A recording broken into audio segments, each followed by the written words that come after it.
يلتحق بنا الإعلامي الرياضي عيد المسحل. أهلا بك عيد. نبدأ بتصريح المغربي أشرف حكيمي الذي أثار الكثير من الجدل بحديث عن أحقيته بالكرة الذهبية. كيف تفسر هذه الخطوة التي قام بها قبل مباراة هامة في السوبر الأوروبي، وما هو تأثيرها على علاقته بالفريق أيضا بالدرجة الأولى؟ تحياتي لك ابتسام. بالتأكيد أنه تصريح أشرف حكيمي يمكن الوقت ما كان غير مناسب، ولكنه كتصريح أنا بوجهة نظري أرى تصريح منطقي جدا، خصوصا أنه هو يلعب في مركز خط الدفاع، وبالتالي دائما هذه الجائزة تعود أن يحصل عليها لاعبين في خط المقدمة وفي خط الهجوم. ولكن عندما ننظر إلى ما قدم أشرف حكيمي مع باريس سان جيرمان سنجد بأنه أحد أفضل 3 لاعبين في هذا الفريق في الموسم المنصرم. وصل لنهاية تشامبيونز ليج وحقق البطولة الأولى في تاريخ النادي، وهو أيضا يعتبر من ضمن قادة الفريق الرئيسيين. نتحدث عن أدوار عدة يتخذها أشرف حكيمي مع باريس سان جيرمان، عندما نتحدث عن دور قيادي، عن دور دفاعي، عن مساندة هجومية، عن أدوار تكتيكية. يعني أشرف حكيمي قدم ما لا يستطيع أي مدافع يقدمه خلال يمكن آخر 10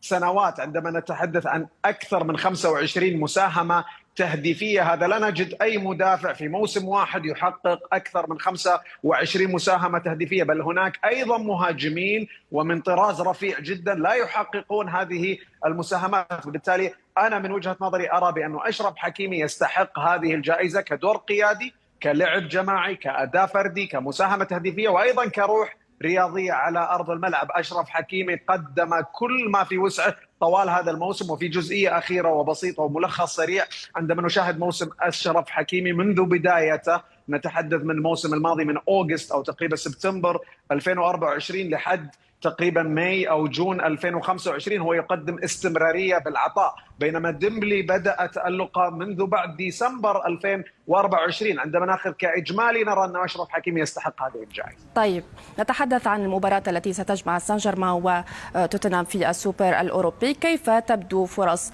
الفريقين في هذه المواجهة بالنظر لوجود بعض الغيابات مثل سون الذي غير الأجواء من نادي توتنهام، وكذا غياب نيفيس بسبب الإيقاف من جانب PSG؟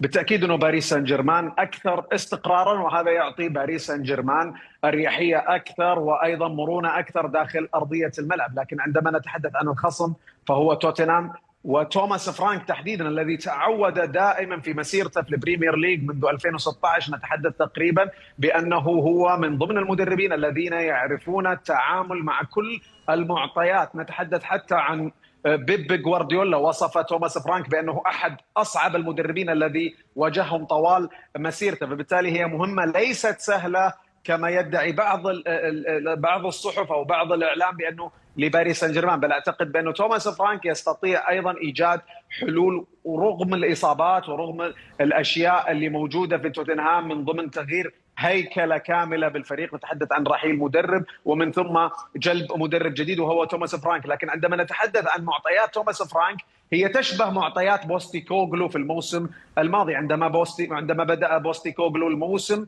بسجل حافل من الإصابات ومن ثم حقق بطولة أوروبية مهمة. نجد توماس فرانك أيضا هو يعاني من بداية الموسم عند سلسلة إصابات، ولكنه يستطيع التعامل مع الظروف. طيب عيد، نتحدث أيضا عن الحارس دوناروما الذي أثار بقائه أو رحيله الكثير من الجدل مع النادي الباريسي. كيف تبدو حظوظ مشاركته في هذه المواجهة؟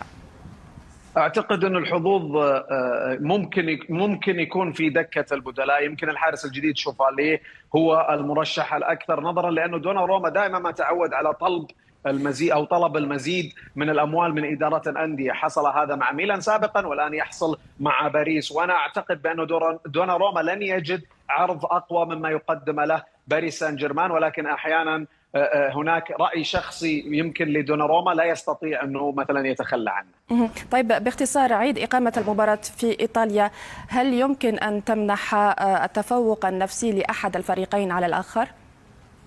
بالنسبة لباريس سان جيرمان إذا حققها فهو بالنسبة لا تفرق معه كثيرا، هو دائما عنده استمرارية في خصوصا البطولات الفرنسية. ولكن بالنسبة لتوتنهام أنا أعتقد إذا توتنهام حقق هذه البطولة فهي بداية جيدة نحو موسم مثير. شكرا جزيلا لك عيد على كل هذه التوضيحات.